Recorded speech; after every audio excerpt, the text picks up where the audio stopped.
Soy estudiante de Derecho en la Universidad Fermín Toro. Vamos a hablarles sobre el proceso canónico. Encontramos en este proceso diversos elementos relevantes que forman parte del ordenamiento canónico, que están destinados fundamentalmente a resolver controversias que se plantean en las relaciones jurídicas a las personas, a declarar derechos cuando estos han sido violados y a imponer obligación cuando una persona no cumple la obligación que les impone el derecho sustantivo.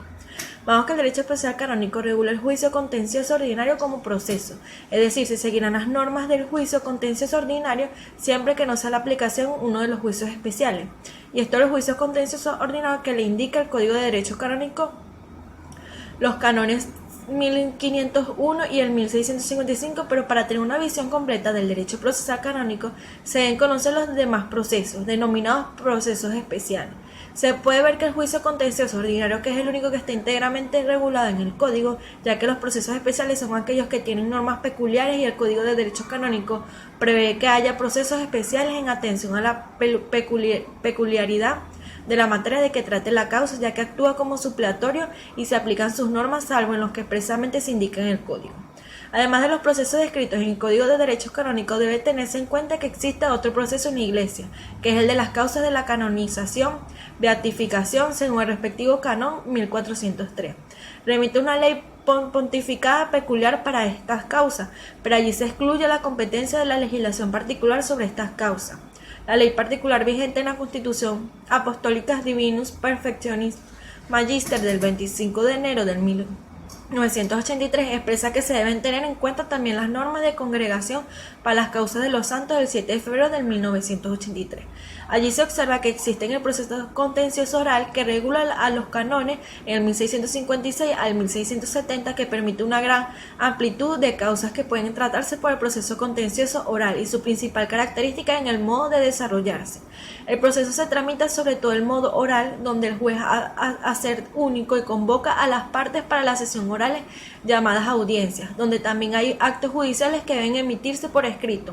E igualmente se prescribe que las partes entregan algunos actos de modo escrito. Hablando de los procesos matrimoniales, encontramos que el primero de los procesos verdaderamente especiales regulados en el derecho canónico, allí se encuentra el proceso de nulidad matrimonial y el proceso documental, las causas de separación de los cónyuges, el proceso para la dispensa del matrimonio errático y no consumado y el proceso sobre la muerte presunta del cónyuge. Pero que en este proceso de nulidad matrimonial, bueno, es aquel que impugna un matrimonio. Tiene que ver con la nulidad o no de un matrimonio, pero no aplicable en el proceso documental y lo regula en el Código de Derecho Canónico en los cánones del 1671 al 1685. Este tiene las características de que se refiere al tribunal competente al efecto de cosa juzgada, a la limitación de legitimidad para impugnar el matrimonio y a la necesidad que haya sobre la sentencia conforme. Por su parte, el proceso documental encontramos que está regulado en los cánones 1686 y 1688 y se trata de un proceso de nulidad matrimonial rápido y sumario, el cual se puede aplicar siempre que se aporte un documento al que no pueda oponerse ninguna objeción ni excesión, donde indique una certeza la existencia de un impedimento separador o el defecto de forma legítima. En este caso, el proceso se tramita sin las solemnidades del proceso ordinario y el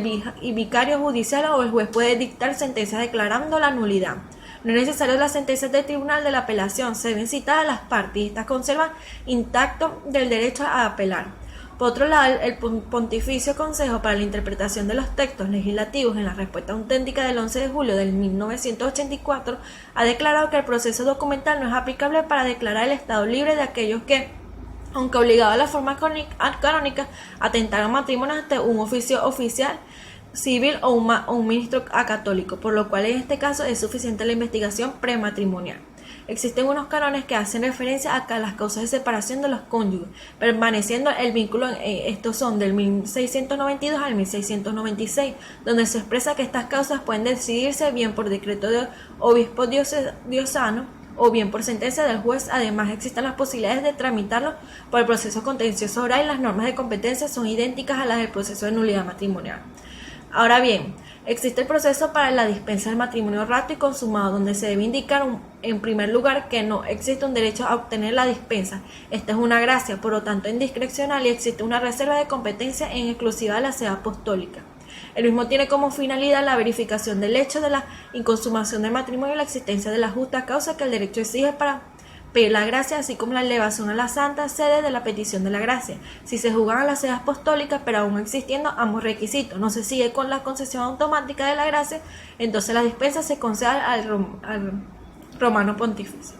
Con estos principios no se habla de escrito de la demanda, sino de preces o escrito de petición de dispensa. No imparte sino oradores, tampoco se permiten abogados, aunque los oradores pueden aconsejarse por jurisperitos, y es un proceso que se desarrolla en sede diocesana hasta la fase de instrucción, donde una vez culminada se tomará en cuenta que las actas no se publican, ya que según en canon 1703, el obispo la remite a la Santa Sede con su voto y la observación del defensor del vínculo, el órgano competente en la Congregación para el Culto Divino y Disciplina del Sacramento. Por otro lado, también está el proceso sobre la muerte presunta del cónyuge, y es el canon 1707, que lo describe, ya que consta con la certeza que con la muerte de un cónyuge al otro cónyuge puede considerarse libre del vínculo matrimonial mientras no se instruya un proceso que declare la muerte presunta y se cuenta con un documento auténtico eclesiástico civil. El párroco puede autorizar el matrimonio del cónyuge viudo, documento con un acta de defunción en el registro civil. Ahora bien, el proceso de nulidad de la Sagrada Ordenación es más bien de una causa judicial en que se impugna la validez de la ordenación. Es un proceso judicial considerado del estado de las personas, por lo tanto actúa de oficio del defensor del vínculo y se requiere 2 sentencias conforme es de interés público, por lo tanto interviene el promotor de justicia. Por último, hablando sobre el proceso penal, lo encontramos en los cánones 1717 y 1731, que es un derecho canónico donde es posible imponer una pena no solo después de un proceso, sino también por decreto del obispo. No significa que pueden haber arbitrariedad sin la imposición de las penas. Allí se regula el procedimiento para dictar el decreto penal, y cualquier que lea el canon podrá comprobar cómo se garantiza la defensa acusada. Si inicia el proceso judicial, se tramita por la vía del proceso ordinario, con la peculiaridad de que la acción penal la introduce el promotor de justicia. El perjudicado, como se ve, no puede introducir la acción penal, pero puede ejercer la acción de resarcimiento de daños y las demás cosas. Gracias.